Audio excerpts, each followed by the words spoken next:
Olá, estamos dando início a mais um programa Debates Le Monde Diplomatique Brasil, uma iniciativa do jornal Le Monde Diplomatique Brasil, em parceria com a TV PUC, com o canal universitário e com a TVT, a TV dos Trabalhadores. Hoje nós vamos trazer para vocês o tema das juventudes e das iniciativas culturais. O que anda rolando pela periferia, pelas comunidades, pela juventude que está criando formas próprias de expressão artística e que é, de alguma maneira, de um dinamismo muito grande, né? Para tratar desse tema da juventude e das suas manifestações culturais, nós estamos convidando o Bruno Ramos, que eu vou apresentar para vocês agora. O Bruno Ramos é artista, é articulador nacional do funk, é cientista político e colunista do Mídia Ninja, entre outras coisas. Bruno, muito obrigado por estar aqui com a gente. Vai ser um papo muito interessante para contar para todo mundo a história que você traz com relação, inclusive, particularmente ao funk, né? E eu queria começar perguntando para você, como foi essa aproximação sua com a música, com o funk, com essa ideia de articular nacionalmente, né, um movimento musical? Como é que foi? Como é que você consegue contar para nós a sua entrada nesse tema? Silvio, muito prazer, satisfação, muito obrigado pelo convite, né? Quero cumprimentar todas as pessoas que estão nos assistindo agora, né? Só uma correção, sou produtor cultural, não artista, né? Eu gostaria de ter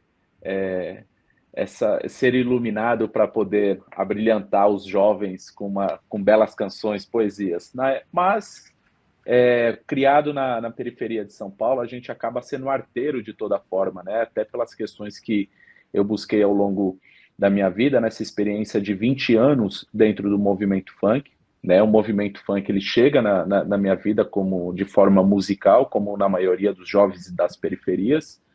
E aí, a partir de 2010, junto com o produtor e empresário Marcelo Galático, nós tivemos a ideia de fundar uma organização com o objetivo de formar e potencializar os jovens para o mercado de trabalho, né? Com a experiência do crescimento do próprio movimento funk através das plataformas, com a chegada, a saída da era analógica e passada a ocupar a era digital, como a importância do YouTube foi na vida de tantos funkeiros. Então a gente começava a fazer um processo de formação, capacitação e profissionalização para o próprio mercado, nosso mercado do funk, né? E ali eu começo a fazer movimentações de formação com esses jovens.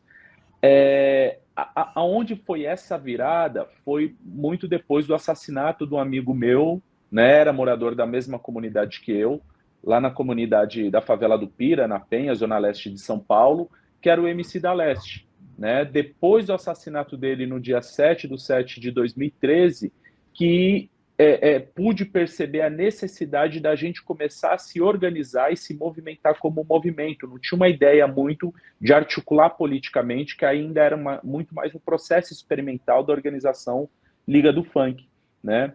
E aí, por conta do assassinato dele, a gente começou a chamar audiências públicas, começamos a ir na Câmara Municipal de São Paulo, depois na Assembleia Legislativa, né? Pensamos em articular um dia para ter como memória e fazer as denúncias da importância de se discutir políticas públicas para o movimento funk, né? E aí o dia 7/7 passou a ser comemorado o dia aqui em São Paulo.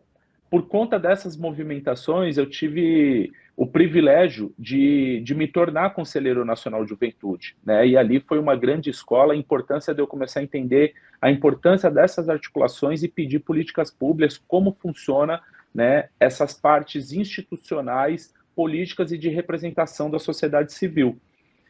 E aí, estou tentando buscar fazer uma história aqui, um storytelling de 10 anos dessa história, Silvio, para sincar ao meu envolvimento com o movimento funk, né? E no ano Não, passado... eu podia ajudar um pouquinho perguntando assim, já existia o movimento funk ou vocês que organizaram esse movimento no Brasil? Porque ele o tem suas movimento origens lá na música soul, na música do blues, do jazz americano, né? Anos 60, é isso? Sim, essa pergunta que você traz, ela é muito importante, que aí eu vou conectar uma parte que foi muito simbólica para o avanço desses últimos 20 anos como ativista, né, pelo próprio movimento, que culminou do presidente Lula sancionar o Dia Nacional do Movimento Funk. O que foi isso? Né? Foi uma movimentação que eu comecei a fazer muito em 2017, depois de um projeto de lei que buscava criminalizar o funk como crime de saúde pública. Né? O funk ele não nasce com a gente, o funk, como bem você colocou, ele vem ali da década de 60, né? E chega aqui no Brasil na década de 70, no início. Foi no final da década de 60 para o começo da década de 70. 60 para 70. Né? A primeira festa que a gente tem registro aconteceu no dia 12 de julho de 1970, lá no Canecão, na zona sul do Rio de Janeiro. Né? Tanto que, a pedido de toda a articulação que eu fiz com o DJ Malboro, entre outras figuras de todo o Brasil, é que o presidente Lula, né, a gente, através da figura do deputado federal e hoje ministro da Saúde, Alexandre Padilha, tivesse um dia para ser comemorado, para ser chamado de nosso, para ter uma representação de todo o movimento funk do Brasil, que aí foi escolhido dia 12 de julho como Dia Nacional do Movimento Funk. Né? Então, o ano passado o presidente Lula sancionou esse projeto, é muito importante. E aí, linkando com parte da pergunta que você fez, eu acho que, como Liga do Funk, como ativista, nós conseguimos, para além de letras que denunciavam a realidade das periferias, como o próprio Rap da Felicidade, né, do MC Cid Indoca, ou o rap do Silva, do MC Bob Rum, que denuncia a realidade, que são músicas da década de 90, começo dos anos 2000, por exemplo, né? O papel da Liga do Funk foi criar esse movimento de formação e politização dos jovens das periferias e dos próprios artistas. Por exemplo, da Liga do Funk saiu artistas hoje que têm alcance de milhões. Um dos primeiros que teve alcance global foi o MC João, com a música Baile de Favela, que acabou que virando até tema, né, no período da pandemia, por conta das vacinas. Né? Baile de Favela, e a outra também que foi a do MC Fiote. Então, são jovens que passaram pela nossa formação que começaram a ter essa oportunidade de mostrar, através da sua experiência na periferia, retratadas em letras, que tomou alcance e começou a gerar empregabilidade, formação para eles e oportunidade até para viajar para outros países mesmo. Né? Mudou completamente a realidade de muitos jovens. Bruno, você falou em liga. Até agora nós não tínhamos falado de liga nenhuma. Que liga é essa? O que ela faz? Né? Quer dizer, e que formação é essa que você está falando para que eles se tornem funkeiros, né? A Liga ela foi uma organização que eu fundei com o Marcelo Galáctico, Silvio, em 2010, né? Justamente, eu contei já aqui no início, que era para a formação dos jovens, para a inserção do mercado para o movimento funk. Por que foi necessário criar-se a Liga? Porque não tinha um espaço que primeiro acolhesse funkeiros, né? Essa palavra funkeiro, funk, ela é visada como muito estigma, com muita perseguição, muita criminalização. Isso é todo um processo político que veio desde o início da década de 90, por exemplo. Né? Que começa com os grandes jornalões, né? Com o próprio Globo criminalizando, estigmatizando o jovem que frequentava os bailes ali na zona sul do Rio Carioca. Então a Liga ela foi criada justamente para ser um espaço de acolhimento com esse jovem que se identificava como jovem funkeiro e também que possibilitasse o espaço de formação, entender a linguagem, né? E dar espaço de formação como produtor musical, produtor que pudesse acompanhar o artista, DJ, dançarino e rodas de debate de formação política para que sensibilizasse o jovem a entender qual era o contexto político que ele está inserido. Né? Discutir questões raciais, discutir questões sociais e a importância da música dele como processo de transformação e formação social para os jovens das periferias. Né? Então a Liga ela existiu até 2018, né? Ela não conseguiu dar continuidade justamente com a chegada da pandemia, ou seja, ela funcionou até 2019. Quando foi pedido ali o lockdown, já não deu continuidade mais. Mas isso não deixou de fazer com que a gente, né, eu no caso como articulador do movimento, continuasse a desenvolver isso e muito mais informações dentro dos territórios periféricos. por conta justamente dos fluxos que acontecem dentro das comunidades. O que seriam esses fluxos, Silvio, para as pessoas que não é familiarizado com os termos, não conhecem muito do movimento funk? Os fluxos são essas festas que acontecem nas periferias de São Paulo e outros lugares do Brasil também. Mas olhando mais aqui para São Paulo, tem cerca de 200 fluxos acontecendo mais ou menos, né? Que são essas festas que acontecem de forma autônoma pelos próprios organizadores das comunidades, os próprios moradores, né? E que toca de tudo um pouco, mas majoritariamente toca música funk porque é uma linguagem que o jovem da periferia mais se identifica, né?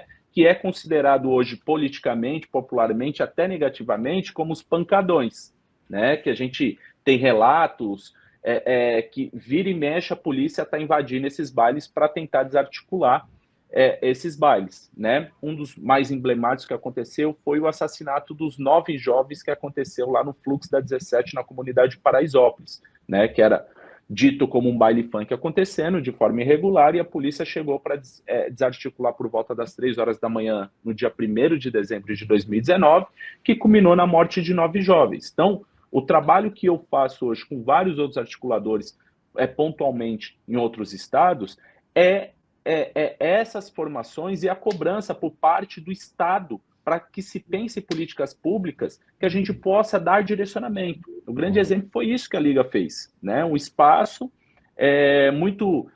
que era cedido uma vez por semana, que eu tenho muito respeito por ele, que eu falo que é meu padrinho, né? Que me colocou nessa vida política, que é o Eleilson Leite, né? O coordenador de cultura da ação educativa, que inclusive me indicou para esse programa. Que foi ali que nós começamos as nossas atividades, e a gente atendia semanalmente cerca de 500 a 1.000 jovens, e que saiu dali pelo menos 20 artistas com projeção nacional e internacional, Silvio. Fantástico. Vem cá, e o que essas músicas retratam, hein? Qual é o tema do funk brasileiro? Porque o funk norte-americano, ele está ancorado na questão da escravidão, da discriminação racial, enfim, quer dizer, tem aí o seu contexto histórico, né? Aliás, eu estou curioso também, é esse caminho que te levou para a ciência política também? Quer dizer, exatamente, então, Silvio. Exatamente. É muito interessante essa forma que você pergunta, se foi o funk que me inclinou, né, para me tornar o que eu me tornei como cientista político, né? Sociologicamente, antropologicamente, Silvio, se a gente for fazer um debate muito mais da perspectiva da estrutura de sociedade que nós vivemos, a gente pode dizer que o funk ele é um espelho da realidade que nós vivemos. Sem entrar muito nas questões das letras, né, para não polemizar muito, né, se as pessoas concordam ou não concordam. Mas se as pessoas olhar com um olhar muito mais político para entender o que essas letras retratam e por que essas músicas têm milhões de plays, 100, 1 bilhão de plays. Por exemplo, em 2018, primeiro artista nacional que alcançou 1 bilhão de plays na plataforma do YouTube foi um artista do funk, que foi o MC Fiote com a Bumbum Tantan. Mas muito ali em 2013, quando se discutir redes sociais dentro do campo das esquerdas, dos campos progressistas, por exemplo, né? Nós já tínhamos feito com que o artista atingisse 100 milhões de plays em 2013, que foi MC João com a música Baile de Favela, né? Então, assim, a gente soube ocupar essa tecnologia da chegada dessa virada de século. Então, discutir o funk, entender o que essas letras retratam, né, da forma de consumo, e aí com todas as vertentes que tem, né, que é o funk mais proibidão, funk mais ousadia, que é popularmente conhecido como funk putaria, esse funk pop, que é o funk mais da Anitta. Se a gente observar o que essas letras falam, ela fala nada mais, né, que muitas das vontades que o jovem tem de fazer, ou essa utopia que é ele poder ganhar dinheiro, ele poder viver da arte, ele poder ter uma condição de vida melhor, ele poder dar uma autonomia também financeira, né, para a sua família. E eu conheci, e não somente conheci, mas como sou padrinho de muitos desses artistas, eu vi que num período de pelo menos 10 anos, a gente conseguiu ter essa emancipação econômica. Então, foi muito importante que a gente entendesse, primeiro, o que os jovens estavam falando nas suas letras, sem cair muito numa questão moral, né? O nosso campo político ainda tem muita dificuldade. Eu falo o nosso campo político como um cara de esquerda, né, filiado ao maior partido da América Latina, que é o Partido dos Trabalhadores. O próprio PT tem dificuldade de entender o funk. Não é porque o presidente Lula sancionou um dia para ser comemorado e ser chamado de nosso, que todo o PT ou toda a esquerda conseguiu compreender a dimensão do que é o funk, né? Até pelo retrato das suas letras. Por exemplo, Silvio, quando a gente fala do funk ostentação, que já foi muito criticado pelo nosso campo político, o funk ostentação que ele nasce em 2010 ali, ele nada mais é que um reflexo de políticas públicas que foi pensado pelo presidente Lula a partir do seu primeiro mandato, em 2002. Quando o presidente Lula é eleito em 2002, assume em 2003, um dos objetivos do presidente Lula era fazer com que essa periferia pudesse consumir, né? Ou seja, tornou consumidores. Então, esses 40 milhões que os nossos dirigentes do partido falam, que saíram da extrema pobreza e alavancaram, passaram a mudar de patamar econômico por uma questão de consumo.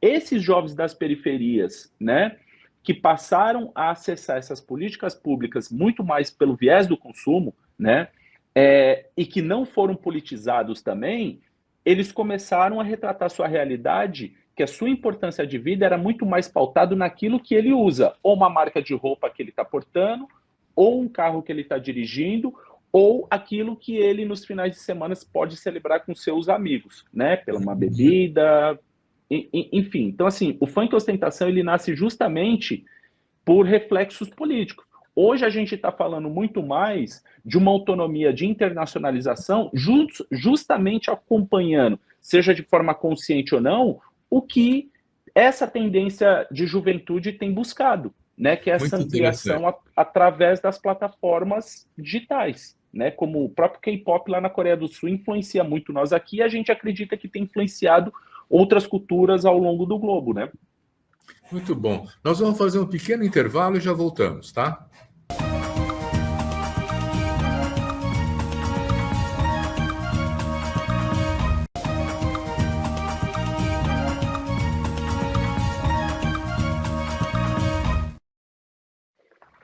Bruno, você fez uma observação assim que eu achei muito interessante. Você está dizendo assim, o funk ostentação vem de um impulso de políticas públicas para aumentar o consumo na periferia. Quer dizer, não tem protagonismo cidadão, né? Tem consumo e ostentação, né? Onde é que está o protagonismo?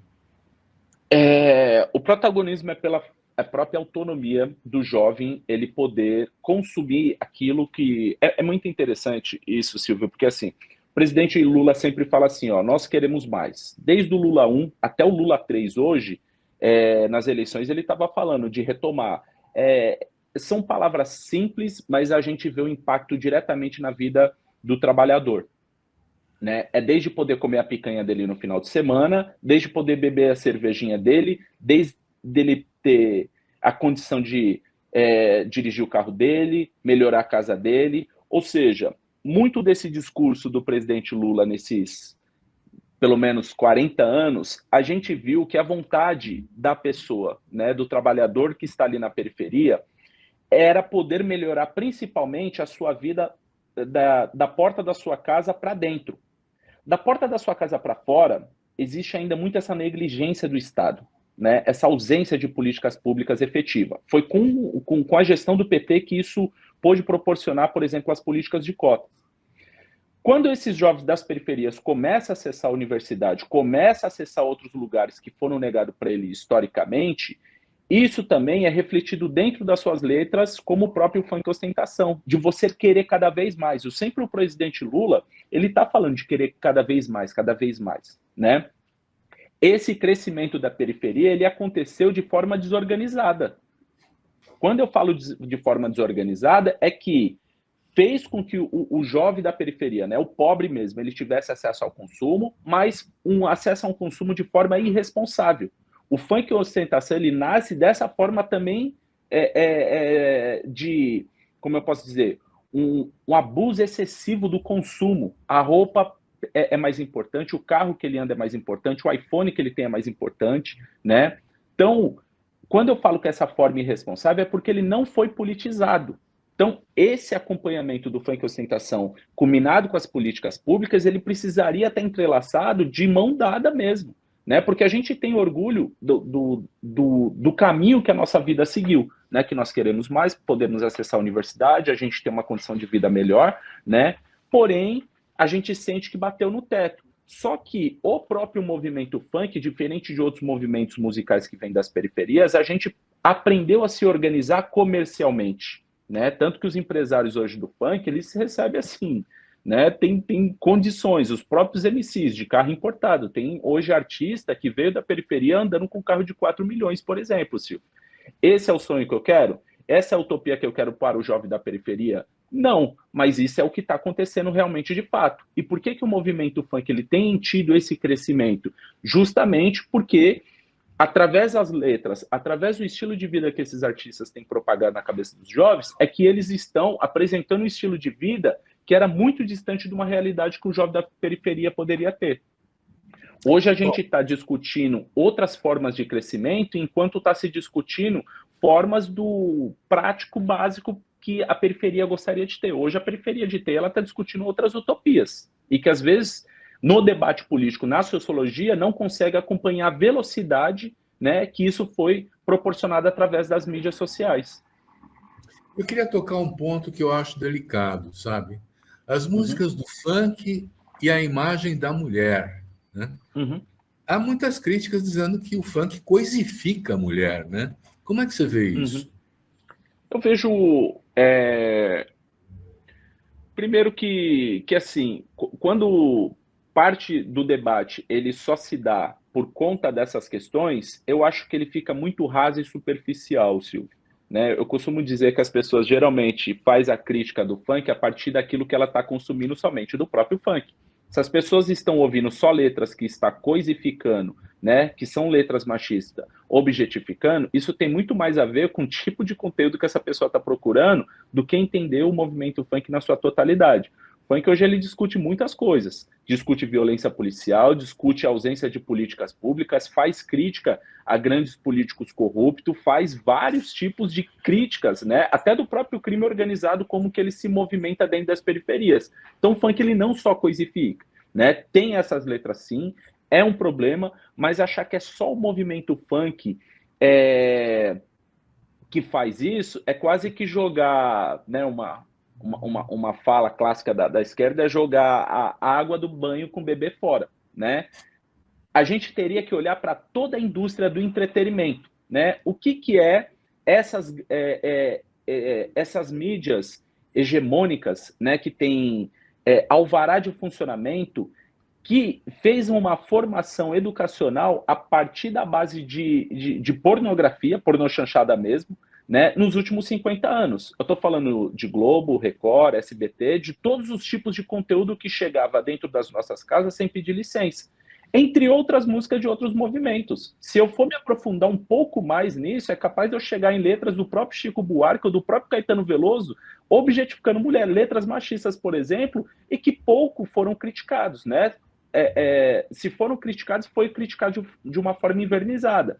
Mas quando é o jovem da periferia, falando do contexto histórico, do contexto político, e aí eu falo que o funk é um espelho da realidade que nós vivemos, se as letras é um problema, imagine como que é a grande realidade da periferia hoje, né, Silvio? A gente tenta pensar movimentos de educação e emancipação para que os jovens tenham consciência. Né? Uma das formas de eu chegar para o jovem não é chegar para ele e falar, colocando o dedo na cara dele, que a letra dele está errada.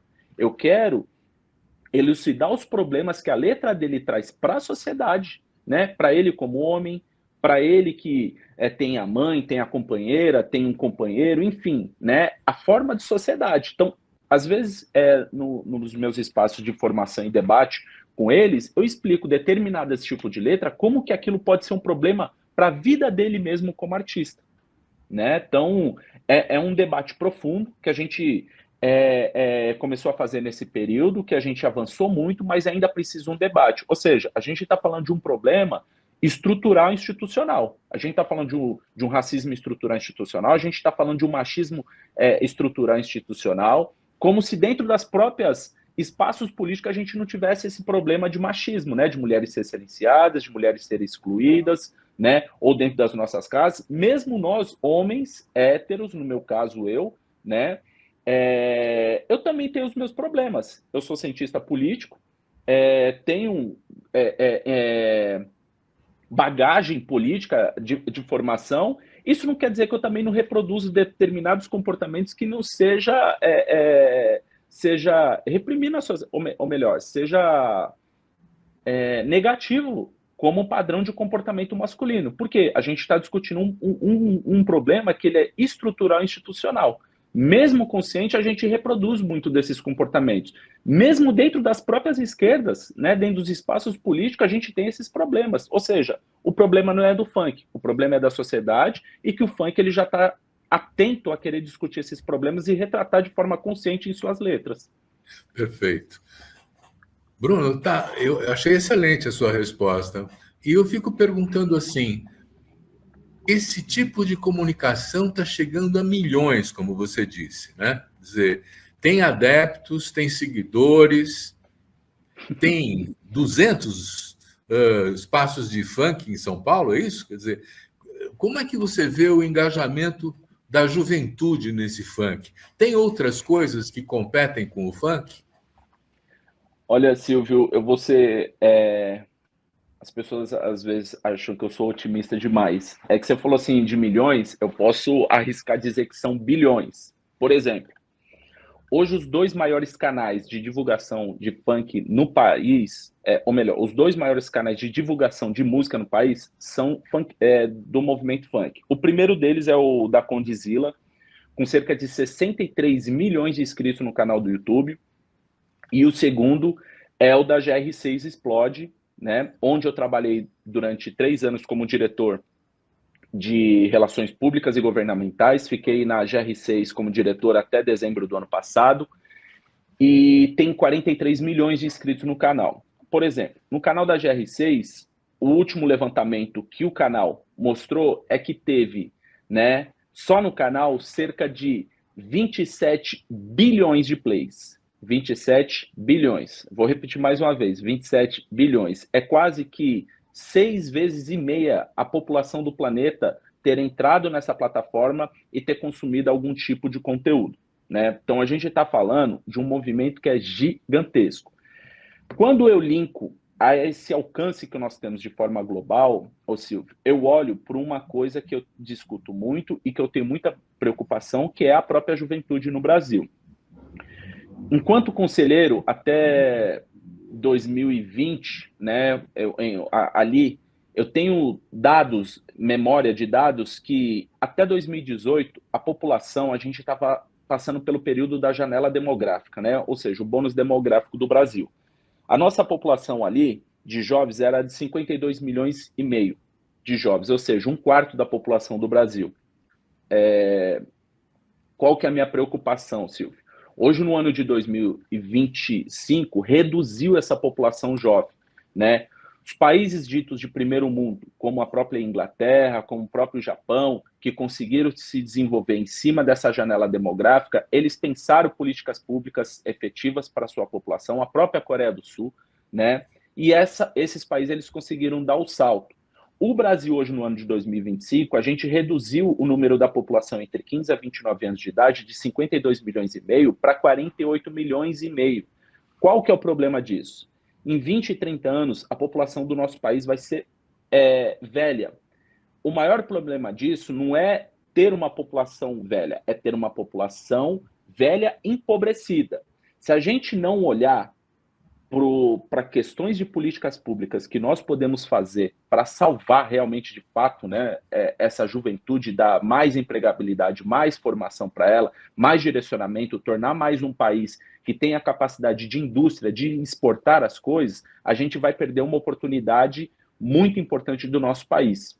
Aonde o movimento funk ajuda nisso? Se a gente tem essas duas plataformas, entre outras, que ajuda a falar um pouco da nossa cultura para fora e que tem exportado não somente a parte cultural do Brasil, a gente poderia pensar com o próprio governo federal, com o próprio Ministério da Cultura, né, ações que a gente possa exportar as nossas tecnologias, as nossas formas de produtos que a gente fabrica, como roupa, investimento, tecnologia. O Brasil ainda, ele é muito primário nessas questões. A gente virou um país de prestar serviço e não um país de indústria.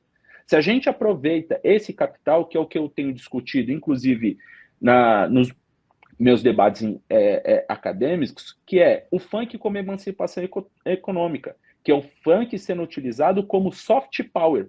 Já que a gente tem alcançado outras culturas em outros lugares e regiões do país, seria muito importante que a gente pensasse estratégias com o governo para que a gente pudesse impulsionar a economia do mundo. Por que eu estou falando isso? É pegando o exemplo da própria Coreia do Sul, né? Que a partir de 1993 eles tiveram, né, uma estratégia política de criar um espaço que pudesse subsidiar o setor do audiovisual. 30 anos depois, a gente tem o primeiro filme ganhar o Oscar de língua não estadunidense é o Parasita. A série com maior número de downloads foi Round Six. A música hoje jovem no mundo, de um país que são 51 milhões de pessoas, que é um quarto da população do Brasil, que hoje que o K-pop domina a juventude global. Né? Isso foi estratégia de Estado. Se a gente pensa isso alinhado com o movimento punk aqui no Brasil, a gente poderia impulsionar muitas coisas para fora, a partir desses artistas que têm milhões de seguidores no Instagram, a partir dessas plataformas que têm alcance de bilhões, né? Ou seja, são estratégias que a gente pode adotar, Silvio, que a gente consegue ter um alcance, né? Uma das grandes acontecimentos na minha vida caminhos que o funk, né, pessoas que eu conheci ao longo da minha vida que puderam proporcionar. E uma das viagens mais incríveis que eu fiz na vida foi com a minha companheira, né, minha companheira de vida, que nós estivemos na Índia no ano de 2022. E uma dessas noites a gente saiu no estado de Mumbai para conhecer a noite dos indianos, né? Num país que está a 18 mil quilômetros de distância, né? A maior população hoje, a Índia com 1 bilhão e 300 milhões, e a gente chegou em uma dessas baladas e ao curtindo na Índia, lá em Mumbai, uma das músicas que tocou foi a do meu afilhado, Baile de Favela do MC João. Aquilo me marcou tanto que eu chorando, né? Depois eu liguei e falei com ele, eu falei assim, irmão, estou tão longe aqui, né, mano? Aqui é noite, aí já é dia no Brasil, 10 horas de fuso horário. Eu tô na terra do Dalsin, da Street Fighter, fazendo uma linguagem, uma alusão a um jogo de videogame, e a sua música tá tocando aqui. Onde eu gostaria de ouvir tabla, citar, também a cultura muito forte da Índia, a sua música tá muito forte aqui, cara. Olha como você saiu da zona norte, da periferia de São Paulo, e conseguiu dar a volta, passando por pelo menos 2, 3 continentes, até a sua música chegar aqui. Olha como isso é potente. Bruno, nós vamos fazer mais um intervalo e já voltamos, tá? Ok.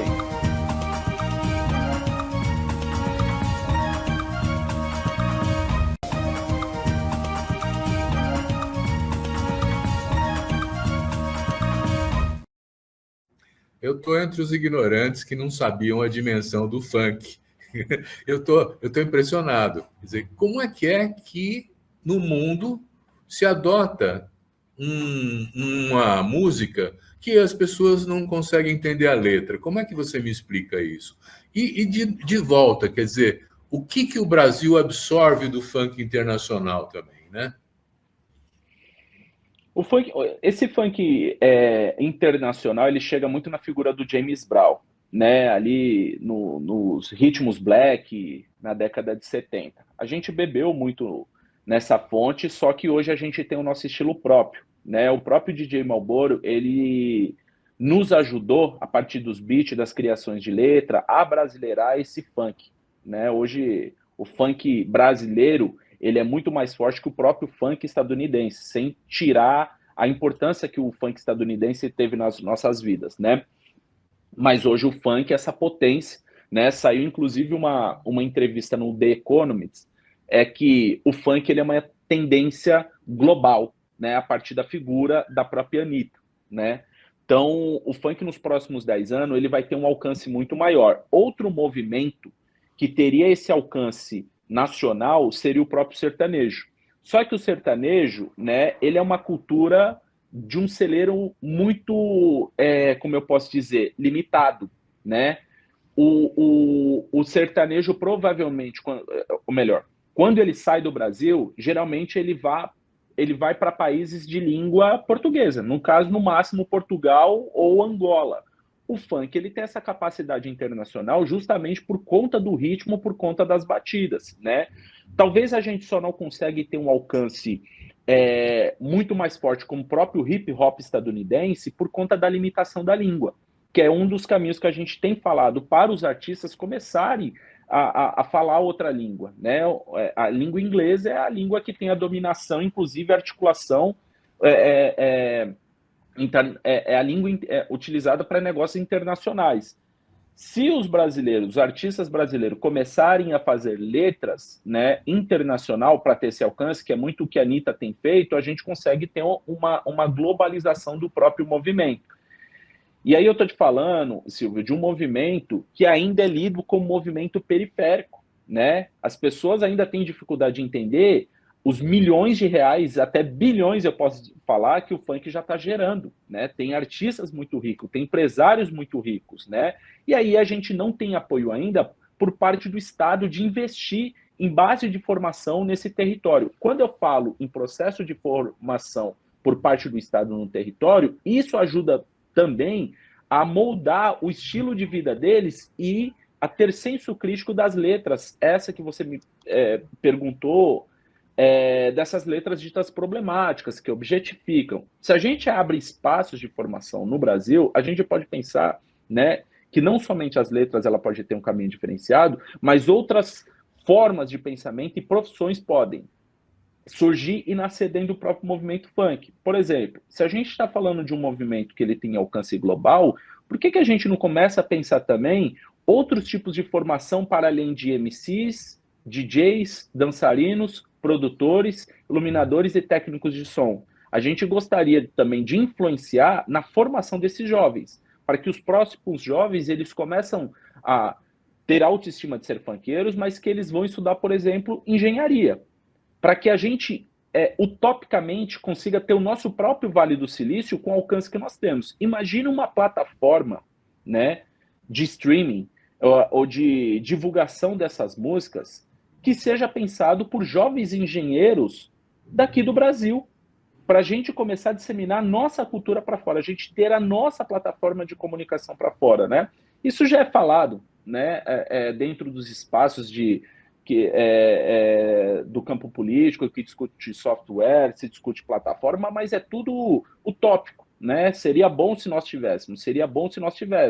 Nós, no movimento funk, a gente vai e faz, né? Então, eu tenho estimulado essas conversas em vários espaços que eu tenho feito, porque a molecada é muito rápida. Elas pegam informação, ela fala assim, poxa, isso aqui é interessante, né? Então, eles já pegam essa informação e já vai transformando, porque nem todo mundo vai se transformar artista. Outras pessoas podem se tornar produtor, como eu me tornei. Outros técnico, engenheiros de estruturas de som, criar os nossos próprios festivais, enfim, tem uma infinidade de coisas que a gente pode pensar alinhado com o próprio Estado, por exemplo. Por isso que eu pensei criar o Dia Nacional do Funk, junto com o DJ Malboro, e que o presidente Lula sancionou ano passado, e que foi uma grande vitória para nós. Que isso abre espaço. Primeiro que, quando o Estado reconhece um movimento como o nosso, ele já começa a pensar que isso precisa ser discutido políticas públicas desse espaço. Quando o Estado não reconhece, continua acontecendo casos como de Paraisópolis,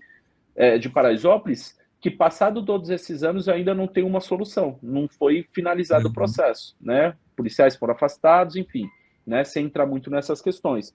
Mas quando a gente tem um dia para chamar de nosso, a gente consegue a pressionar, né, prefeitos, deputados federais, estaduais e governadores, o próprio presidente da República, bater lá na porta da senhora Margarete Menezes e falar, dona Margarete, como é que a senhora é ministra, né, chefe de Estado da Cultura e não entende o tamanho do movimento, né? A senhora ainda não fez uma reunião com o próprio movimento funk para entender até como uma estratégia de soft power para fora do país, dona Margarete. Bruno, você está falando uma coisa que me chama uma questão. Os movimentos espontâneos que surgem na sociedade, eles têm um caráter, às vezes, ou de retratar a realidade, como você aponta, das comunidades, da vida lá, ou uma prática de resistência, né? Quer dizer, dizendo, olha, eu existo, eu quero ter um projeto de vida, eu preciso de soluções que envolvem políticas públicas, enfim, quer dizer, tem aí uma coisa assim. Agora, quando ele se transforma numa mercadoria, quando o funk aparece, não como uma expressão de resistência, não como uma expressão de luta pela identidade, mas como uma oportunidade de fazer negócios, ele não esvazia o seu sentido maior, assim, de localizar esse jovem no mundo? É complexo, né? A gente teria que ter pelo menos mais um programa como esse para a gente discutir todo esse debate, né? E aí teríamos que ter um grupo de estudo, né? De mais sociólogos, né? O Silvio é professor, mestre como cientista político pela Universidade de São Paulo, tem muita propriedade no tema, né? A gente só tem o esvaziamento, Silvio, quando a gente é tutelado por outros movimentos, né? Seja pelo próprio mercado, seja pelas instituições políticas também, né? O funk, para muitas pessoas, acha que não é um movimento politizado, é um movimento politizado sim, né? Ele não segue um caminho, por exemplo, de partidarizar o próprio movimento, né? Eu já conversei isso com o pessoal do hip hop, eu falei, a gente não pode cair na cilada de partidarizar o movimento. Se a gente começar a discutir ideologias, problemas que não são nossos, a gente vai ser esvaziado. A gente tem que falar das nossas realidades. Em sua grande maioria, são jovens negros. Como que a gente pode fazer um debate que alcance outros lugares sem ser rechaçado pelo próprio mercado? A gente tem que ter trânsito, né?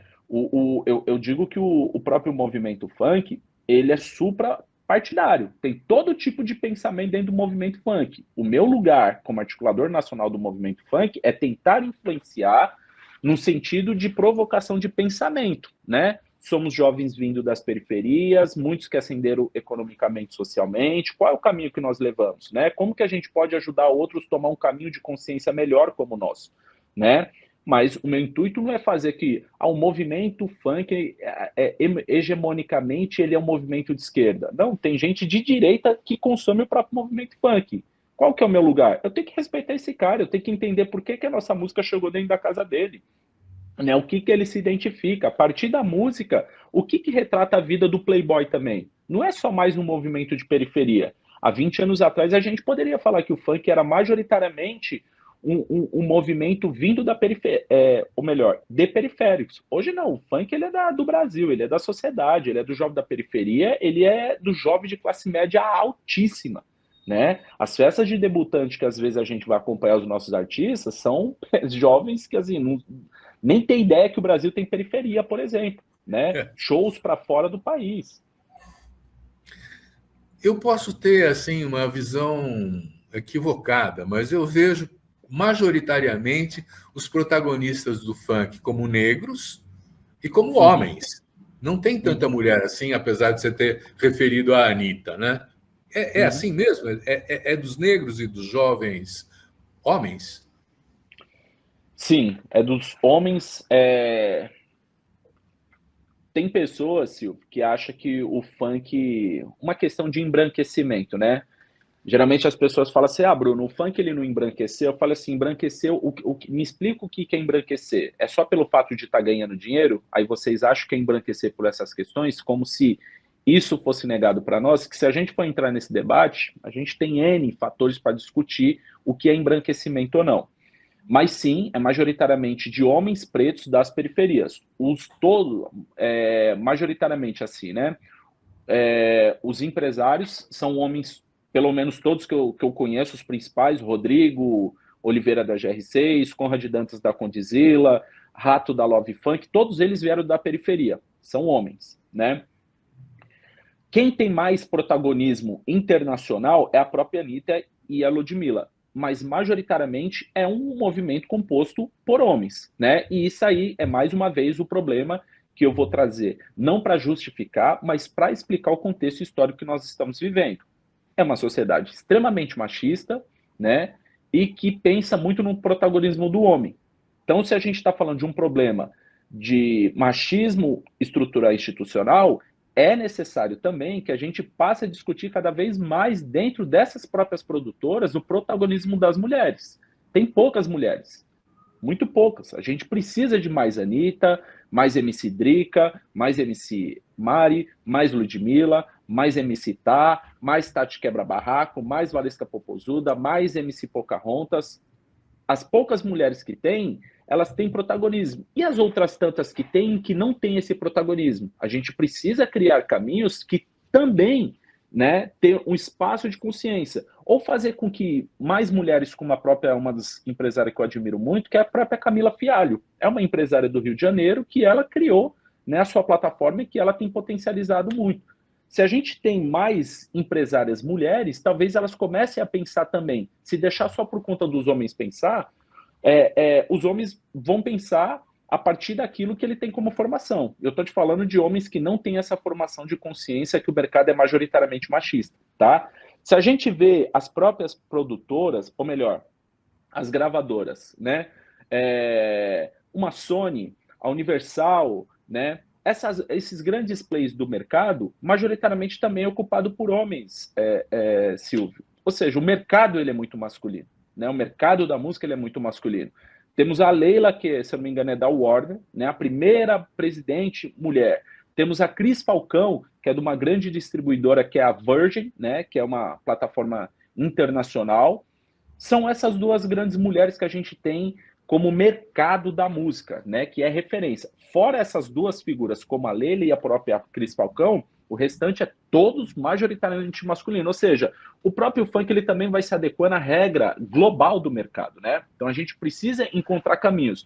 Quando eu falo muito da Anitta, é pela admiração pelo trabalho que ela faz, né? A Anitta, ela tem música em inglês, ela tem música em espanhol, é uma empresária, é uma gestora, ela faz a coreografia, ela faz a letra dela e ela está pensando globalmente. Se a gente pensa caminhos para tornar mais seguras como a própria Anitta, e eu acredito que as mulheres têm esse grande potencial do que os próprios homens, a gente muda essa realidade do mercado, né? As gravadoras, elas botaram para dentro o funk ou não? Você estava falando das grandes gravadoras, né? Elas se abriram para receber o funk ou é uma relação assim ainda em cima do muro? Não, não, não, não. Elas abriram esse mercado, né? Gera muito dinheiro. É um mercado bilionário, Silvio. É muita grana que rola. Hoje, quem compete, quem consegue em números de plays nas plataformas, o funk tá ali competindo com o sertanejo. Em número de ganhos, né? A receita do sertanejo é muito maior, né? Que o funk. Não tem nem comparação o que o sertanejo ganha. Hoje, o artista do funk que mais ganha, que eu trabalhei com ele, era o MC Rian, que o cachê dele chegou a 300, 350 mil, ou o próprio Livinho, a 300 mil. No sertanejo, tem artista cobrando cachê de 1,5 milhão. São outros valores, mas também são outros tipos de investimento, né? O funk, às vezes, eu vou pegar o caso do MC João. O João, ele quando criou a música dele, Baile de Favela, que foi a primeiro artista em 2014 a atingir 100 milhões de plays na plataforma, ele gastou no máximo 15 mil reais com a questão do videoclipe, com a produção que o DJ fez. Gastou 15 mil reais. Para o sertanejo ter um alcance, né, que o João teve, geralmente eles gastam 5 milhões de investimento no artista. Então, é outra receita, né, é outro tipo de ganho. Entendi. Só que o sertanejo, eles têm todo o latifundiário, são fazendeiros, e todo um mercado, né, a favor deles. O funk, ele tem conseguido ganhar espaços dentro dessas grandes, né, dentro da Warner Music, dentro da Sony Music, porque a gente tem conseguido provar na prática que a gente consegue devolver esse investimento para eles.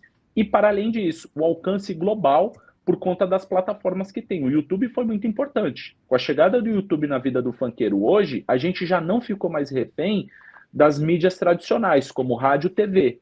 Né? Eu sou do tempo, por exemplo, Silvio, eu tenho 38 anos, mas eu trabalhei num tempo que os artistas, a gente precisava pagar o jabá para o artista tocar na rádio, senão não conseguia.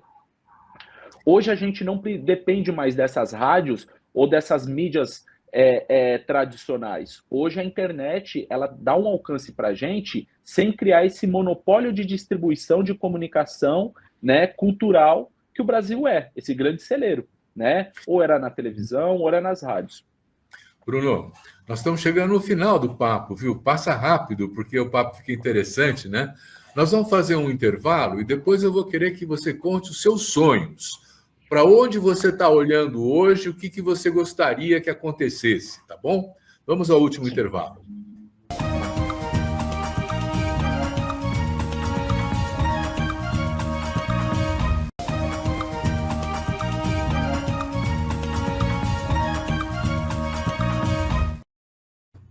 Estamos agora entrando no terreno da utopia, do desejo, do sonho.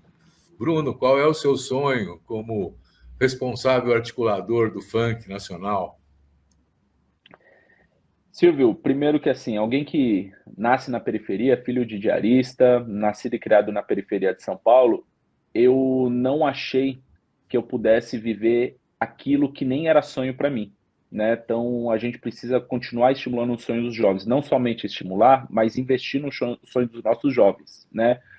Meu grande sonho era fazer com que o funk ele fosse reconhecido nacionalmente, que o presidente da República. Então, ano passado foi a minha maior realização, né? Por conta disso, eu posso dizer que eu estou num período, né, de descanso da minha vida, quase que sabático, né?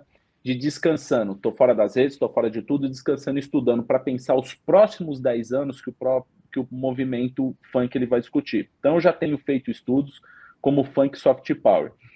Independente do Estado fortalecer ou não, Silvio, nos próximos 10 anos eu acredito que a gente pode ter esse alcance global, com muita estratégia, né? Então, isso é um sonho que ele já não é tão distante, né? Então, nos próximos 10 anos eu acredito que eu posso ajudar muito nessa articulação global, né? Fazer com que mais artistas nasçam, com mais conexões internacionais, com que mais países comecem a consumir a nossa cultura, às vezes mesmo não falando a nossa cultura, né? A gente levanta o ranking através da plataforma do Spotify e do YouTube. Eu trabalhei com um artista chamado GW, né? Engraçado.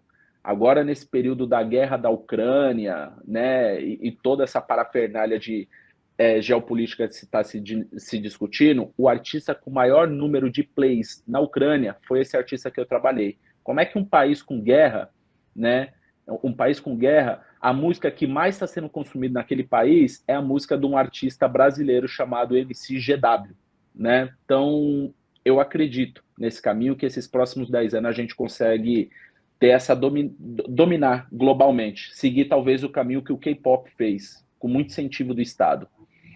Muito bom, hein?